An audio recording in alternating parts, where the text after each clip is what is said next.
Esa noche eran como las 8. En la casa hacía mucho calor. Era el mes de abril. Salí a la calle, ahí estaban mis amigos recargados contra la pared. Tenían un tocadiscos de baterías y oían a Juan Manuel Serrat cantar: Caminante no hay camino, se hace camino al andar se hace camino y al volver la vista atrás se ve la senda que nunca más se ha de volver a pisar. Este es el inicio de una tremenda novela. En realidad es una gran novela.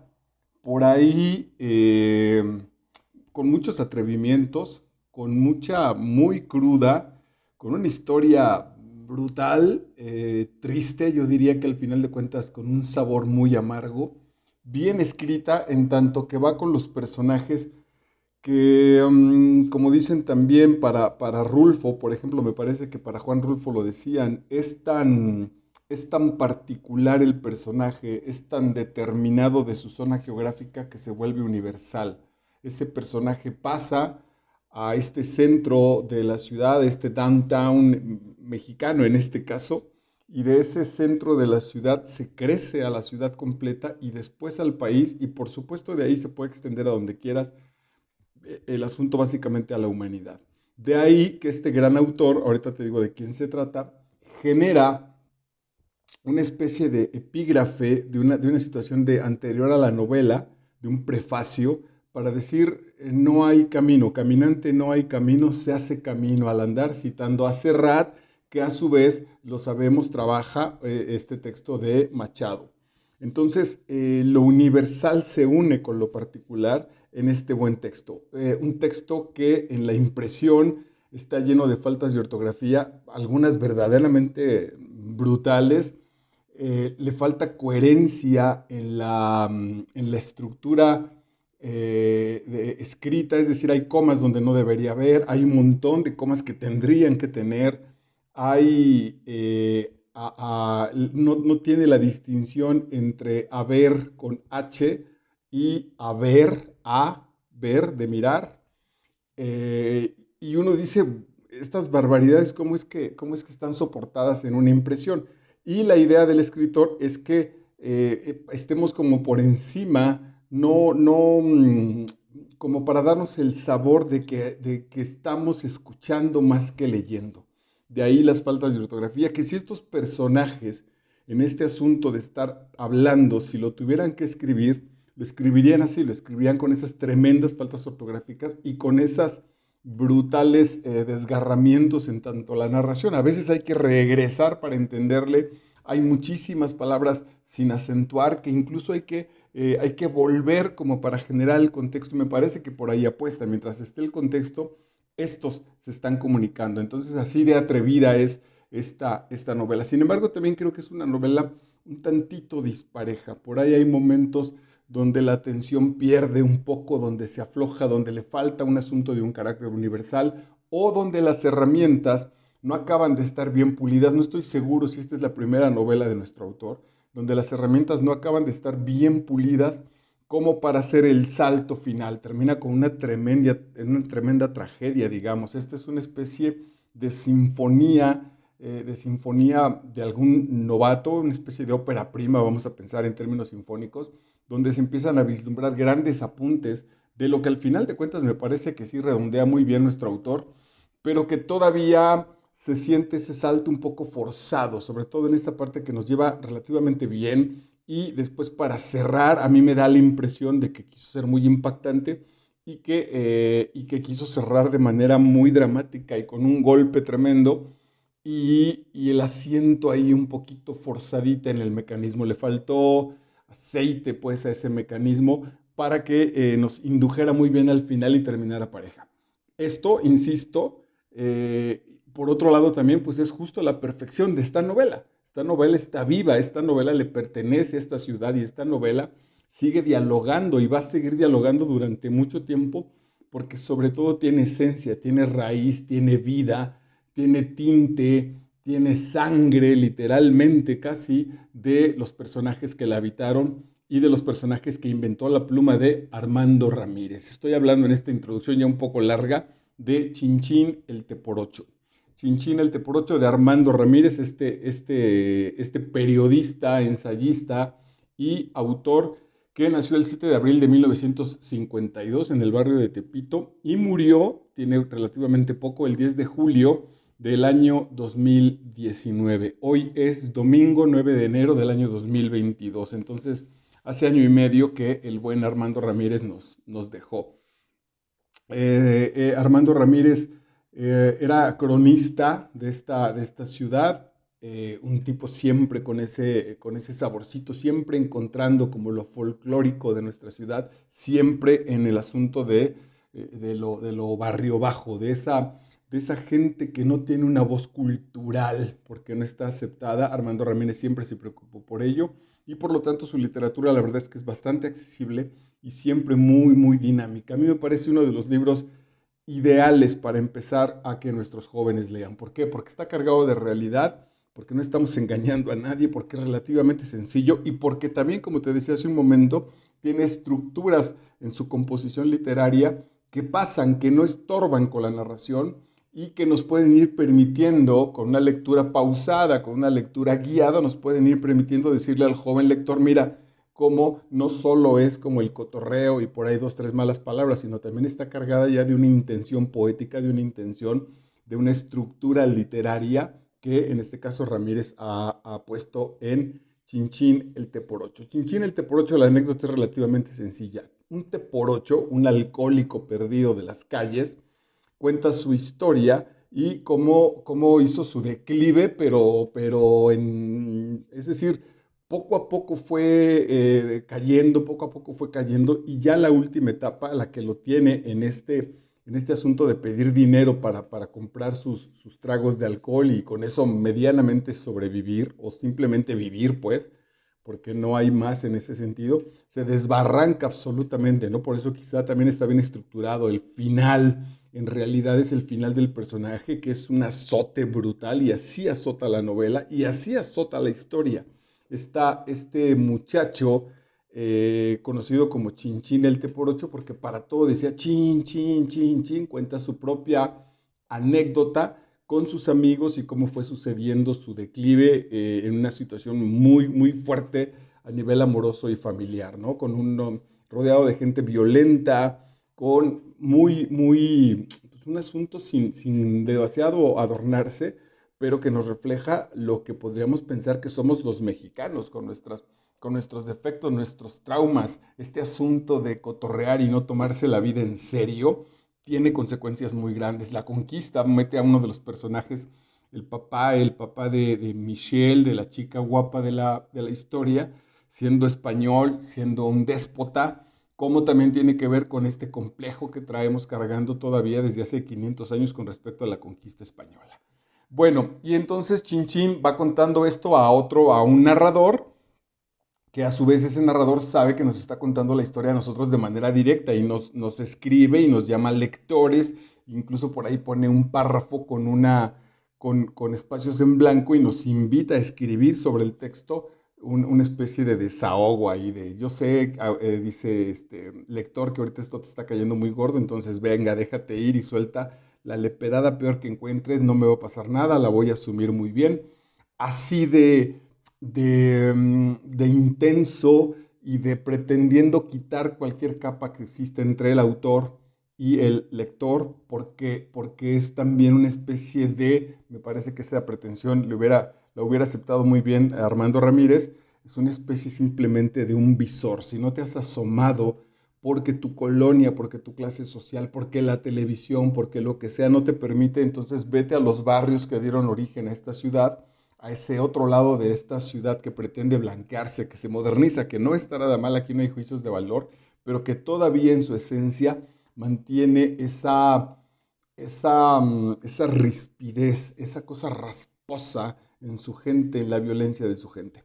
El comentario ni lo acabé de decir, que era que el maestro Armando Ramírez, de su muerte, pues digo, en sus últimos años de vida, no murió anciano ni mucho menos, se dedicaba a andar en las escuelas y daba conferencias y firmaba sus libros y hacía esa labor cultural justo como en un asunto de que la literatura, particularmente la literatura mexicana, particularmente esta literatura que está un poco desdeñada, pues porque es de naquitos, es de pobres, es de groserías, es de folclore, no tiene su valor sustancial, que en realidad el paso del tiempo me parece a mí que al maestro Armando Ramírez, el paso del tiempo se lo va a otorgar como un pilar importante en el asunto literario. No estará en los niveles culturales de nuestro Carlos Fuentes, ni mucho menos de Octavio Paz o de estos escritores que pues se han leído a todo el mundo y que dialogan con los grandes autores y con las grandes maneras de escribir novelas en el mundo. Armando Ramírez no está ahí y sin embargo sus flores así de silvestres, así de rudas, sin duda alguna darán todavía para mucho tiempo en la literatura mexicana. Bueno, avancemos entonces en este primer párrafo que abre con esta cita que te decía nos va a decir al final de cuentas, caminante no hay camino, se hace camino al andar y ahí te va de lo que va mi narrativa, que se irá haciendo al andar, no es gratuito, a lo mejor fue casual que sí estaba oyendo esa rola cuando Ramírez dijo, voy a empezar mi historia así, me salí a la calle y estaban oyendo a Serrat, pero en realidad él sabe que la va a usar porque de fondo estamos asistiendo a una historia que se va haciendo al andar. Y continúa en este primer párrafo. Le pido un cigarro a Tatay, me ofrece el fuego, aspiro con fuerza, luego expulso suavemente por la boca y la nariz el humo volupto, que melancólico asciende en espiral hasta la atmósfera de esta mi ciudad de los palacios, en donde se confundirá con los gases de la refinería de Azcapotzalco. Este humo que pasa a la contaminación de la Ciudad de México es también una representación de nosotros, de cualquier personaje en cualquier lugar de la ciudad que pasa en automático porque es parte de este sistema, de esta Ay, se me escapó la palabra y mejor no la voy a inventar porque si no voy a meterme en problemas. Eh, de este conglomerado de personas, de situaciones, de zonas, de colonias, etcétera, que es la Ciudad de México. Me pierdo cuando el personaje saca el humo, su alma, su esencia, él mismo, se perderá en una de las múltiples millones de historias que nos ocurren día a día a los habitantes, por supuesto, de esta ciudad y a los habitantes del mundo entero, pero particularmente en el ambiente, en el sistema de lo que se llama la Ciudad de México, nos ocurre a nosotros, nuestros encuentros, nuestras soledades, nuestros viajes en el metro, atravesar colonias, los bares, lo que sea, va formando parte de la vida como tal de lo que es la Ciudad de México. Entonces, en espiral hasta la atmósfera de esta mi ciudad de los palacios, en donde se confundirá con los gases de la refinería de Azcapotzalco, de las coladeras de los baños públicos de mi barrio, de los escapes de los automóviles que con el motor hirviendo por la culpa del intenso tráfico que a esta hora ahoga el centro de la ciudad. Y entonces nos coloca geográficamente y nos va determinando el ambiente, eliminando cualquier situación de descripción y empieza a ser este juego literario ya de que con 3 o 4 enunciados te voy a ir describiendo el aquí y ahora donde la narración toma lugar, donde el génesis de la novela arranca. Y entonces arranca en la Ciudad de México con una brutal contaminación, con los coches ahí en un tremendo tránsito, con las coladeras de los baños públicos, eso ya no lo tenemos. El contexto, porque está puesto aquí en la novela, se desarrollará, digamos, no sé si meses, pero bueno, en el año de 1968.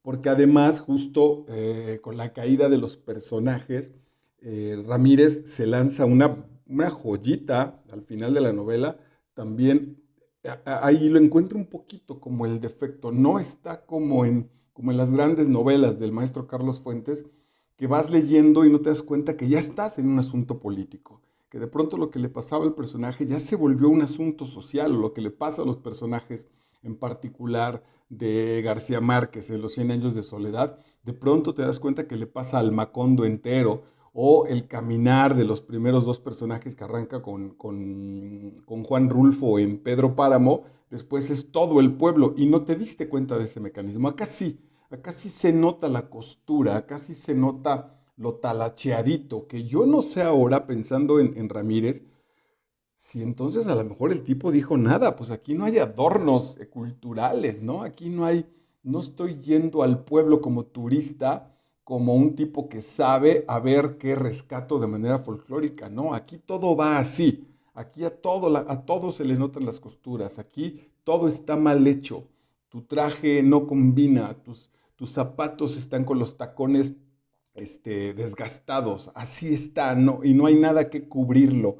Así aparece, es probable que Ramírez lo haya hecho también de esa manera. Bueno, ya nos trasladó al arranque de dónde va a ser esta historia. Y más adelante dice, y cuando hube llegado a los ojos, está nuestro personaje, que es un tipo muy tierno, es un tipo muy vulnerable. Aquí se parece muchísimo al personaje del castigador de José Joaquín Blanco, que también tenemos trabajado aquí en este canal de Master Vidal de YouTube. Una joya también, el castigador del maestro José Joaquín Blanco. Se parecen mucho, se empatan mucho. No, yo creo que no es casual que en ambos casos los hijos vengan de la orfandad. No lo marca Ramírez y me parece muy fino, pero los mexicanos, dice Octavio Paz en El laberinto de la soledad, que también lo tenemos ya aquí en nuestro canal de Master Vidal en YouTube, los mexicanos somos huérfanos, somos hijos de la chingada, dice Paz en El laberinto de la soledad, somos hijos de la que se fregaron, de ahí a la que jodieron, de ahí somos, entonces en realidad somos huérfanos, nuestro personaje es huérfano y este huérfano va a vivir a la casa de sus tíos, en este caso no lo tratan mal, de hecho lo acogen bastante bien y ahí desarrolla, pero atención, igual que muchos de nosotros como mexicanos, él no conoció a su padre y también es huérfano de su madre en ese sentido. Dice, y este mismo chico está por primera vez enamorándose de una muchacha y cuando la muchacha le hace caso, la verdad es que ahí hay una tremendísima carencia a nivel psicológico, a nivel afectivo, que entonces él pierde piso completamente y se entrega de manera absoluta a a esa primera relación en tal nivel de carencia que se entrega de manera absoluta a esa primera mirada de amor. Está tan necesitado el pobre cabrón que ante la primer mujer que le mira coquetamente, el tipo pierde piso y dice, de aquí soy para siempre. Aunque eso al final de cuentas, como ya te habrás enterado al leer la novela, pues le costará justamente la existencia, una existencia feliz, ¿no? Le va a costar el futuro. Él no sabe que se está yendo a su propio agujero negro, a su propia tumba, en este caso disfrazada de la mirada de una tierna y linda mujer. No leas aquí, por favor, ningún asunto misógino y si aparece en este comentario es porque así estaba en la realidad y porque así sucedió y no pretendo generalizarlo y tampoco Ramírez pone el mal en los ojos de las mujeres ni ninguna pendejada de esas, aunque sí está flotando en el ambiente de 1968 en esta Ciudad de México. Dice, cuando hube llegado a los ojos de la chica que está viendo, siento una descarga eléctrica. Me están viendo los ojos más hermosos que he visto en mi vida. En realidad él ha visto muy pocos ojos. Tan ha visto pocos ojos de mirada a mirada que yo diría que casi son los primeros. Si no están los ojos de la madre, si no están los ojos de alguien que mira amorosamente o que te sostiene la mirada amorosamente para darte identidad, te vas a enamorar y vas a pensar que los primeros que lo hagan, porque te están dando existencia, porque esa mirada te está diciendo, ok, existo, estoy, habito, soy algo, por supuesto que te va a parecer la mirada más hermosa del universo. Es del hambre, ¿no? Ante un hambre espantosa, pues una tortilla dura con un guiso ahí embarrado te va a parecer el manjar más extraordinario. Entonces dice, cuando hube llegado a los ojos, siento una descarga eléctrica. Me están viendo los ojos más hermosos que he visto en mi vida. Bajo la cabeza, siento enrojecer, no puedo resistir y de nuevo vuelvo a mirarla. Me sonríe, siento un gran alivio. Es en ese momento en el que llega Rubén. Y, bueno, espero, dicen, ahora el término se llama spoilear, no hacerlo, pero Rubén, en este párrafo, en este segundo párrafo, que todavía está muy al principio de la novela, el maestro Ramírez genera ya la circularidad de la novela, ya nos está planteando el principio y el fin de la novela, ya nos va a decir hacia dónde vamos, es más, nos acaba de decir de manera un poco tramposa, pero también muy efectiva y muy muy de escritor grande, nos está anunciando el final de la novela, solo que nosotros no lo sabemos. Pero él ya lo advirtió, él dijo, aquí empezó y aquí acabó. Te quieres quedar a cómo caminaron los personajes que dicen los expertos que esa es la gran finta literaria. Eso es lo que verdaderamente atrapa, que yo ya sé dónde va a terminar y sin embargo me quedo a revisar cómo termina ese proceso. Porque arranca con la mirada de Michelle, de nuestro personaje, hacia su amada Michelle, y con la aparición de este Rubén, que va a ser el tipo que al final le va a costar pues la sanidad mental. Les recomiendan parte de la estructura de las conversaciones culturales y de relaciones que tienen nuestros personajes viene en este párrafo. Le dice uno de sus primos, me parece, agárrala para cotorrearla a esta Michelle, a esta chica, para pasar el rato. Procura no encularte porque si no te chingas. Ese español es bien ojo. Como cotorreo aguanta. Como cosa seria, cuídate, cuídate, cuídate del compromiso, cuídate de tu vulnerabilidad, cuídate de las mujeres que te quieren atrapar para desmadrarte. Insisto, no está ni siquiera revisado como misoginia, son las conversaciones que de tan normales, de tan recurrentes, incluso diría entonces nuestro queridísimo Rafael Echeverría, pasan a formar parte de la transparencia. No las notamos, no las revisamos, no las distinguimos porque ahí están flotando todo el tiempo en el ambiente de esta Ciudad de México. Me quedo pensativo, dice, y me dijo que en dónde ando poniendo los ojos. Dicen que el español, el papá de Michelle, es un viejo déspota, gruñón y que odia a los mexicanos porque somos pendejos que nos dejamos ganar. Este asunto histórico cargado desde hace 500 años. Fíjense que la novela se resuelve bueno, el accidente es muy feo como tal, pero así es la realidad. Michelle y este muchacho que la está enamorando, en sus relaciones, en su noviazgo de manita sudada, empiezan a soltar su represión sexual y entonces empiezan a tener relaciones sexuales en un hotel, en algún hotelucho ahí para lo que le alcanzara. Y un día que salen de ese hotel, el papá los ve salir del hotel y entonces están obligados ahora a casarse. Y cuando se hace la entrevista familiar entre el español y los tíos de Víctor, que a su vez este tío de Víctor fue un empleado del español o que empezó a trabajar al mismo momento que el español, y el español dice, ve cómo Víctor sigue siendo un zapatero mediocre, pobre, jodido, endeudado, y nosotros los extranjeros venimos dice el mismo español, les hemos ganado el mandado a los mexicanos porque él le va muy bien, porque él tiene una gran tienda, porque tiene una casa, etcétera. Es decir, como este asunto del progreso dado frente a los mexicanos que ahí la vamos pasando. Dice, él me quedé pensativo, allá está, dice, y porque odia a los mexicanos que nos dejamos ganar. Y desde ahí Armando Ramírez también nos avienta pues una brutal situación de nosotros como mexicanos que no hemos acabado de superar, de darle vuelta a este proceso y que seguramente lo justificamos muchísimo, diría también el maestro Roger Bartra en La jaula de la melancolía, que también tenemos trabajada aquí en nuestro canal.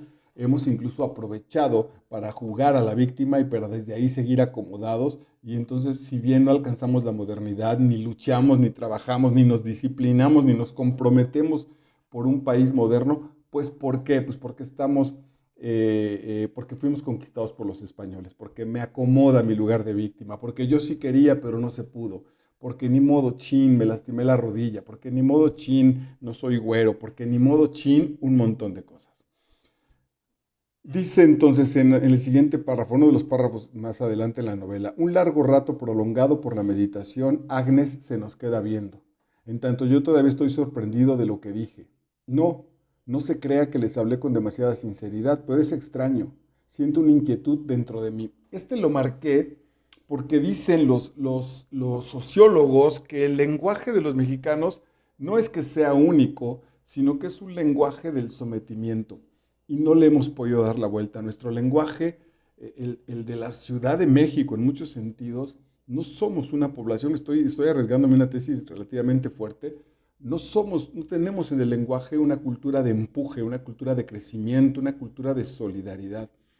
Tenemos una cultura en el lenguaje todavía de conquista. Entonces, y esta conquista obliga a los conquistados a moverse desde la hipocresía. Los conquistados, no, los sometidos no pueden ser sinceros, porque si son sinceros, el jefe, el patrón, el sometidor, los cacha, los percibe, los puede castigar. Son tan obvios que entonces se presentan y los podemos eliminar. Los sometidos hablan en doble sentido. Los sometidos generan, se entienden con los patrones, pero por debajo de los patrones generan un lenguaje para psicológicamente intentar chingárselos, para psicológicamente joderlos. Entonces de ahí aparecen un montón de cosas de frustración, ¿no? El maestro me reprobó, pero acá entre los amigos le puse un apodo. Mi papá me regañó, pero acá entre mis hermanos y yo nos burlamos de él un poco en silencio, un poco a la sorda, diría otro término ahí muy usual. Ese lo destaqué aquí porque me parece que por ahí va mucho del lenguaje. Estoy sometido, pero por debajo sigo diciendo cosas, por debajo no me chingas. Si quieres, agandállate, si quieres, mánchate con lo que me estás diciendo. Citaría aquí, porque también lo acabo de visitar hace poco, el asunto de el esclavo y el amo y el esclavo de Hegel, donde justo en esta lucha del amo y el esclavo, en este caso el amo, el patrón, el capitalista, el extranjero que aplasta al mexicano, diría Hegel, está fuera de la cultura. El que hace la cultura es el aplastado, el que hace la cultura es el jodido.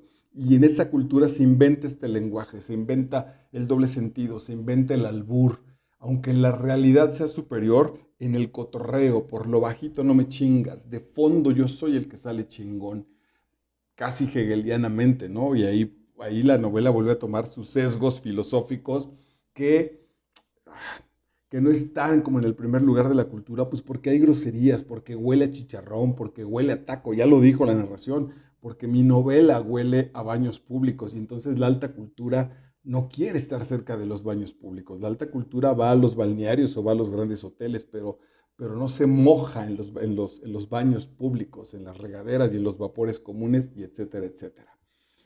Eh, a ver si no me llaman la atención en YouTube. Dice, eres PUTO y vas y friegas a tu madre con las palabrotas que así debe ser, que así están escritas, que así están en la calle, que así están en nuestra cultura.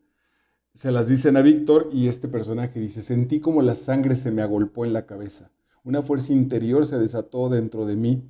Una furia inaudita se posesionó de mí. Un dolor lacerante me punzó y me hizo gritar mi dolor y mi valentía.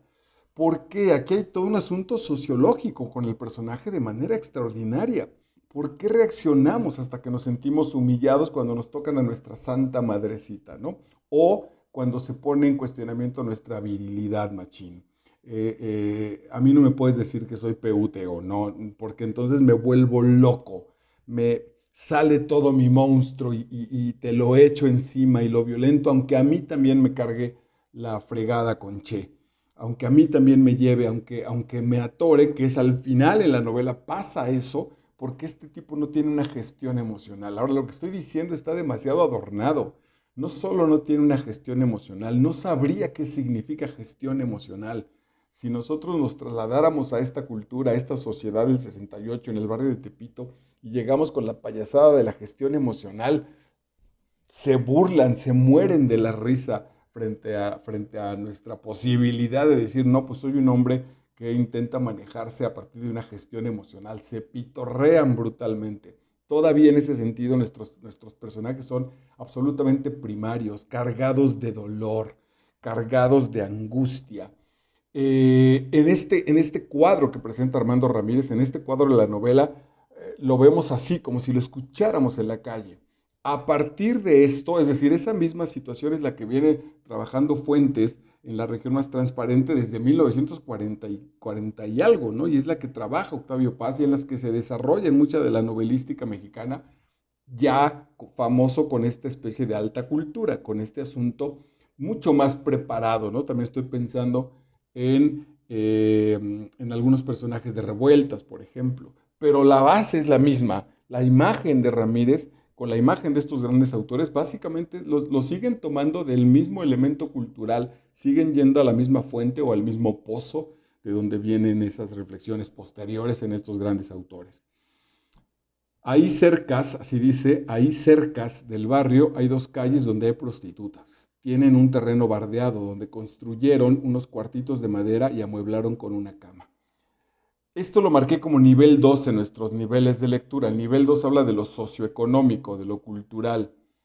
Mientras tampoco modifiquemos nuestra estructura cultural en términos económicos de habitar nuestra ciudad, de nuestras casas, de la ropa, de las escuelas, de la educación, mientras eso no tenga un nivel, voy a llamarle sano, un nivel digno, vamos a seguir generando una cultura a partir de eso. Es decir, a imagínense la experiencia estoy pensando en 8 y medio de este maestrazo italiano, se me escapó el nombre por pensar en Buñuel, se me escapó el nombre de Fellini, estoy pensando en la película de Fellini de 8 y medio, que como una experiencia, él dice que la prostituta del pueblo eh, daba su primera vez a todos los chiquillos, a todas las generaciones, durante muchas generaciones en ese pueblito, la prostituta les robaba, les regalaba su primera relación sexual.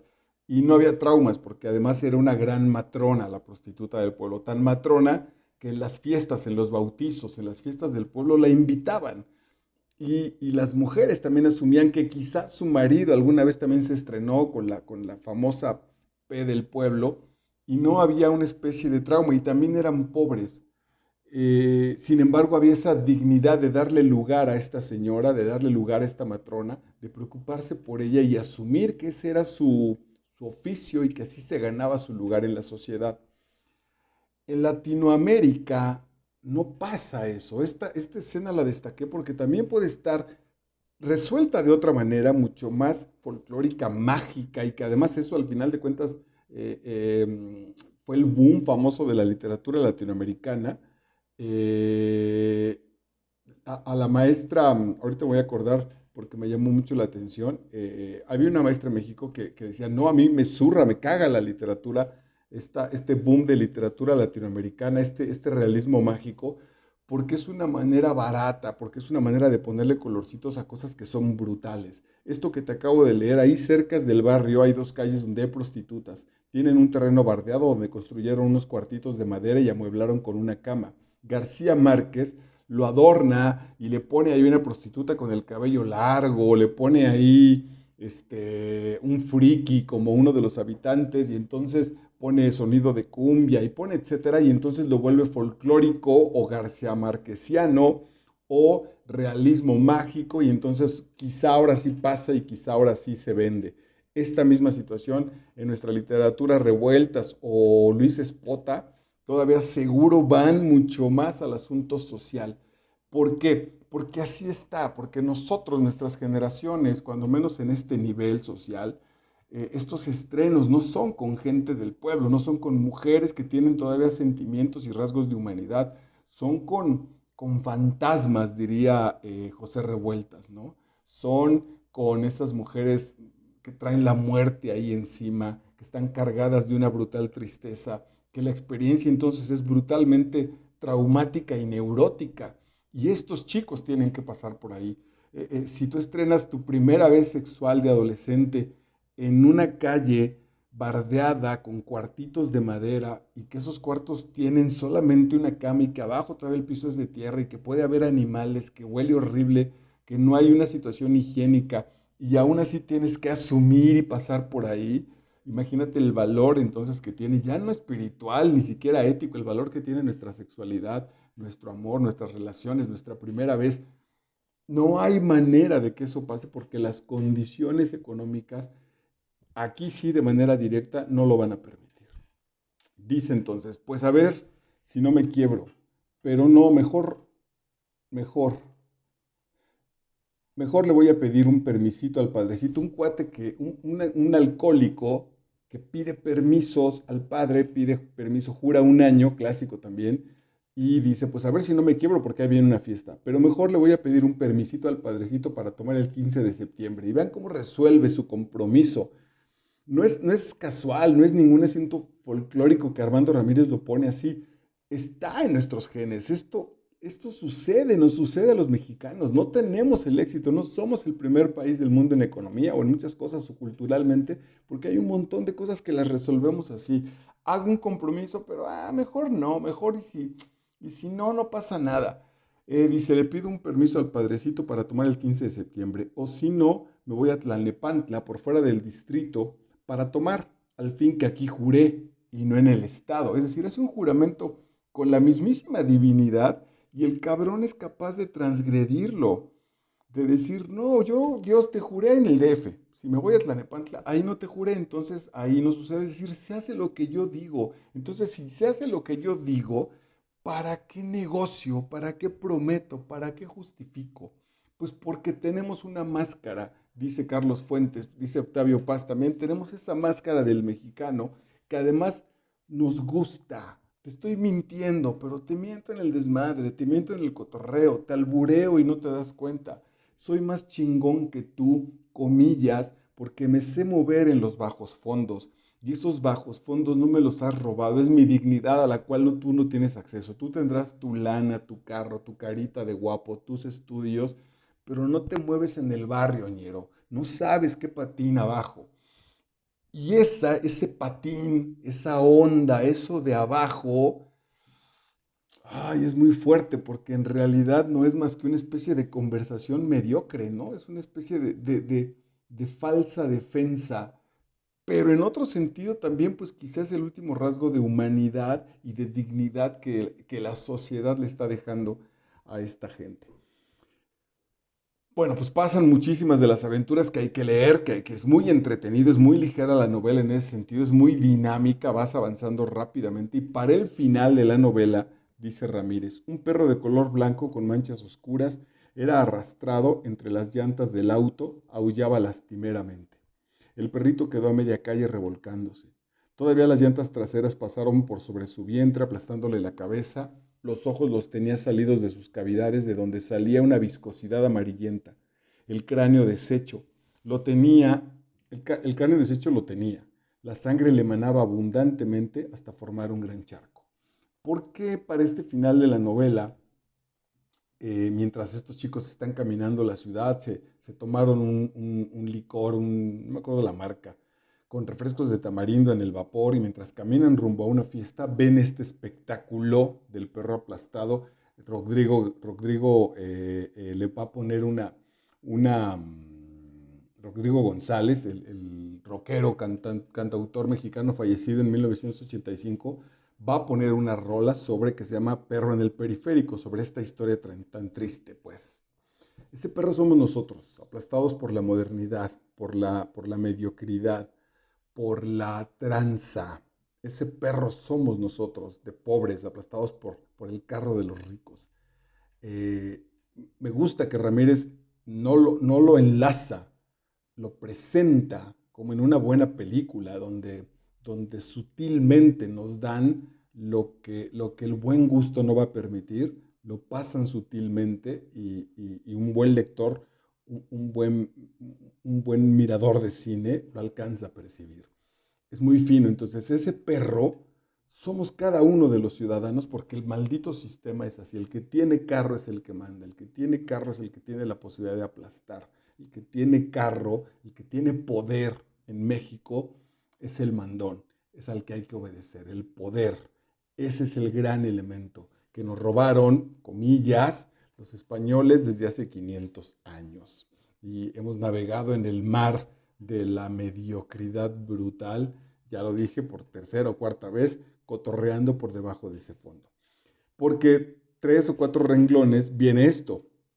Le dicen unos tiras, unos policías, unos agentes que recogen a estos chavos que van rumbo a la fiesta y les dicen a uno, síguete haciendo pendejo y vas a ver la calentada que te vas a llevar en los separos. Y volvió a descargar otro golpe con la lámpara en mi estómago sacándome el aire. Esperaron unos minutos para que me repusiera, echaron a andar el auto y comenzamos a darle vueltas a las calles del rumbo. Íbamos a vuelta de rueda, Cuando vieron que me había repuesto, volvieron a interrogarme. Es decir, veo a un perro que en una avenida lo aplasta un carro y 4 cuadras adelante a mí me levantan unos tiras, unos agentes y me empiezan a tratar como este perro. Esos agentes bajaron de un carro, ese carro aplastó al perro, como estos agentes me están aplastando a mí, culpándome de algo que no hice, culpándome de ser joven, culpándome de caminar en mi ciudad, culpándome de lo que se les pegue la gana, culpándome de su hambre. Como no hay un sistema social justo que premie el trabajo, entonces ahí afuera es la ley de la selva, es un poco la ley de la fortuna también. Corres el riesgo ha bajado muchísimo, sin duda alguna ha bajado muchísimo, pero hay zonas en donde no puedes caminar en la Ciudad de México porque no sabes qué te va a pasar, ¿no? O la hora o el día. Y lo brutal es que no es que te subas a un pecero y bueno, pues y los malvados, los ladrones te roben, sino que esos ladrones están coludidos con la autoridad y entonces a determinada hora no hay patrullas, a determinada hora no hay policías y los policías les avisaron a los ladrones y después los ladrones se reparten el botín del resto de la población con ellos. Es un poco este asunto. El que tiene el poder manda, seas culpable o no seas culpable, y todo se va a resolver con dinero. Entonces yo a ti te pesco porque eres joven, yo sé que tienes marihuana en tus bolsillos, y entonces, y si no, yo la pongo y te acuso. Y si no quieres ir hay como 3 niveles de infierno, ¿no? Que están marcados en la novela. El que habitamos en las calles, el de la ciudad abierta, el de las delegaciones o los separos y el de la grande, el de la cárcel. Si no quieres ir para allá, entonces suelta el varo. Incluso si no quieres ir a la delegación, también suelta el varo. Te acuso porque se me pega la gana, porque se me está acabando mi horario, porque tengo hambre, porque tienes cara de mamón. Por eso simplemente te acuso y como yo tengo el poder, lo voy a ejecutar. Y como ese es el sistema, entonces en el traslado de que te detiene un policía a ir a parar a un reclusorio, más te vale portarte bien, asumir que este güey tiene el poder y soltar el dinero. Es decir, de todas maneras te están robando, te están aplastando como ese perro que recién narró Ramírez en la novela. Ah, el final, este personaje, bueno, se casa en una fiesta y en una situación espantosa, verdaderamente, de mucha especie de una melancolía muy, muy triste, muy abandonada, muy sin amor. La novela va tomando un tono casi satírico, pero de una profunda tristeza, de una profunda indignidad, ¿no? Una luna de miel. ah, Claro, es que eso tiene que ver con la conversación que nos han vendido de luna de miel, pero particularmente la de estos dos pobres es espantosa.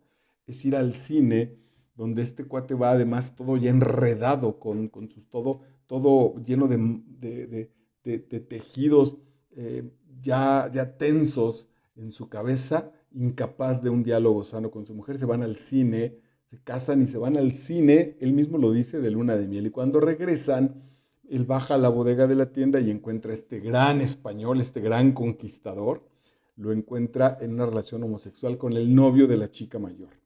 Y brutal, brutal escena. Y entonces ahí dice, las hermanas se dan cuenta, le avisan a Michelle que Michelle representará la inocencia en todo sentido y le dicen, se casó con mamá, el papá, el español, se casó con mamá, a quien no la quiere pero la necesita. Solo que en mala hora conoció a Rubén, de quien se enamoró el padre y lo indujo al vicio. Ahora lo extorsiona y hace que le cumpla todos sus caprichos. Le da dinero y le exige que yo me entregue a él cada vez que a él le da la gana tenerme. Es decir, este Rubén, que es un homosexual, pero que también es un brutal macho, que después también se va a trabajar en otro texto para teatro del mismo Armando Ramírez y lo va a trabajar también, no necesariamente aquí, también para teatro, bueno, en la puesta en escena que fue famosísima en México, en De la Calle, del maestro, en el texto de la Calle es de Jesús González Dávila, donde también, acuérdate que a Rufino, el padre, Rufino anda en busca del padre y el padre es un travesti de la Merced o de Tacuba, de las peores ciudades de la ciudad. Es un travesti, pero es un travesti brutal, porque es un travesti macho, asumido, castigador, nefasto, pero travesti al fin de cuentas, con muchísima carga homosexual. En el caso de la Calle, tan brutal que el padre termina por violar al hijo y bueno, de Jesús González Dávila es el texto, pero estaba pensando en la maravillosa puesta en escena que de joven todavía alcancé a ver, se me escapó el nombre del director que es muy famoso, aquí lo anotarán seguramente cuando se escuchen cuando estén atentos y nos acompañen en la charla. Ok, de quien ahora lo extorsiona y hace que le cumpla todos sus caprichos, le da dinero y le exige que yo me entregue a él cada vez que le da la gana tenerme. Es un depravado ambicioso, vicioso, contra el que no podemos hacer nada. La frase es brutal, contra el que no podemos hacer nada. Pienso en la tranza, en la corrupción, en el abuso, en el poder. Y de verdad es brutal, pero de verdad no podemos hacer nada, sigue siendo la pregunta. Y aquí la novela me parece que de aquí se gana su pasaporte, no sé si a la eternidad, pero a muchos años por delante con los lectores que vayan llegando para leer Chin Chin el Teporocho de Armando Ramírez, porque no podemos hacer nada, viene pues desde que nuestro país se llama México, desde ahí. No lo llevo porque para nada me parece que habría que ser muy sutil con estas cuestiones de la conquista, pero desde ahí viene el madrazo, desde ahí venimos heridos. Nuestros primeros habitantes en México seguramente se preguntaron, ¿podemos hacer algo? Y los libertadores de la patria y después en la reforma y después en la revolución y después en el 68 y en el 2000 y en los Salinas y en la caída del PRI y hoy en el año 2022 con las mañaneras del presidente López Obrador, él y nosotros seguimos preguntándonos o seguimos contestándonos contra el que no podemos hacer nada. Y ahí la literatura me parece que abre esa posibilidad. Por lo menos primero hay que vernos en estos textos literarios. Duelen, sí, son nefastos, sí, no son, en muchos sentidos no son agradables, pues no lo son. Pero esas son nuestras heridas, esas son nuestras costras, esa es la sangre que también corre por nuestras venas. Y va a cerrar la novela diciendo, erguido como un vencedor, pero a lo mejor dentro de la victoria había salido derrotado. Él rompe esta botella y mata a Rubén, ahí la vida se le va a echar a perder para siempre, a los 24 años va a acabar muy jodido. Gané esta batalla, maté al tipo, maté el representante del represor, pero maté al gandul, pero me convertí en asesino, pero me convertí entonces ahora en el señalado del poder. Brutal, brutal. Podríamos hacerle un gran análisis a partir de Faulkner o de estos filósofos del poder a este texto. Eh, Dice la chica Michelle, todos estamos sucios, nos hemos podrido. Ahora nos toca ir por diferentes caminos a seguir contagiando. Yo con los míos y tú, le dicen a Víctor, a Chinchín, tú como siempre solo. Todos hemos perdido. Y la novela y me parece que alcanza tintes de tragedia griega. Así lo voy a decir, cuando menos en la temática. Esto podría ser perfectamente dicho por Edipo, ¿no? Todos estamos sucios, todos nos hemos podrido, ahora nos toca ir por diferentes caminos a seguir contagiando, yo con los míos y tú, como siempre, solo. Todos hemos perdido, digno de la tragedia griega. Y tú, como siempre, solo. Por eso es muy importante que nuestro personaje es huérfano, no conoció a la mamá, el papá se fugó, como siempre solo, intentaste compañía y esa compañía le partiste la madre con la inocencia. Le rompiste tu propia inocencia cuando rompes la de los otros. En esas pequeñas transgresiones, en nuestras pequeñas libertades irresponsables, en las borracheras, en el agandalle, en el robarme un poquito, en el chingarme al otro aunque sea poquito, vamos generando nuestro sistema y terminaremos pues solos y al final todos hemos perdido. Y dice, chin chin, Víctor, ya me siento cansado y apenas voy a cumplir 24 años. Ya nada me importa, ya nada me importa. Ahora soy un empedernido borracho, ya no siento nada, todo ha ido perdiendo valor ante mis ojos. la vida, la muerte ya no significa nada para mí, ya todo es igual.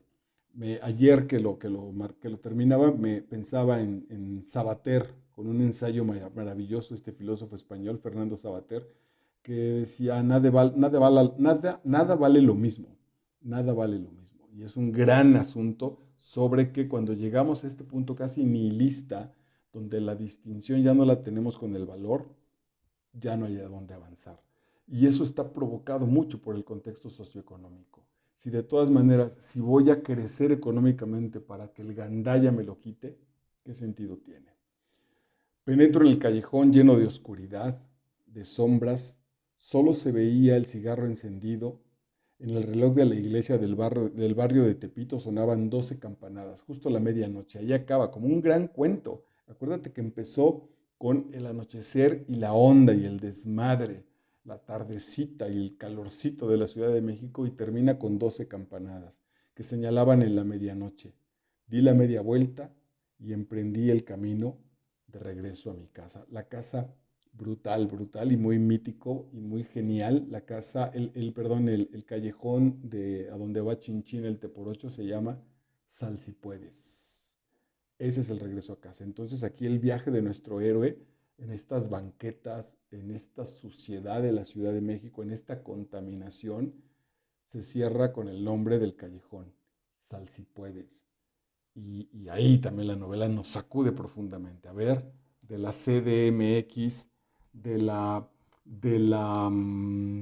violencia y la herencia que nos dejó nuestra historia, particularmente el 68, donde se avienta ahí un pequeño solo sobre el 68, genial, el maestro Ramírez, genial, genial. Matan a la prima de Chinchín el Teporocho por un guadañazo ahí que le pega a un brutal policía, un granadero. Con eso vuelve a hilar la historia, pero se aventa un paréntesis muy, muy, muy, muy, muy explícito, muy claro, muy poderoso, muy, muy, muy doloroso del asunto del 68. Y entonces el 68 arrasa la juventud porque la arrasa el poder, porque la arrasa la Ciudad de México, porque nos arrasamos todos ahí y cierra con, pues a ver si tu callejón se llama Sal si puedes, a ver, inténtalo. Intenta salirte de lo mexicano, intenta salirte del desmadre, intenta salirte de este contexto brutal que nos envuelve y nos denigra. Y yo creo que ahí la literatura hace su trabajo. Bueno, espero que lo estemos cumpliendo y que sea de utilidad. Y nada, muchas gracias. Soy Marco Vidal y estás en Master Vidal YouTube y este fue el análisis de Chinchín el Teporocho del maestrazo Armando Ramírez. Chao.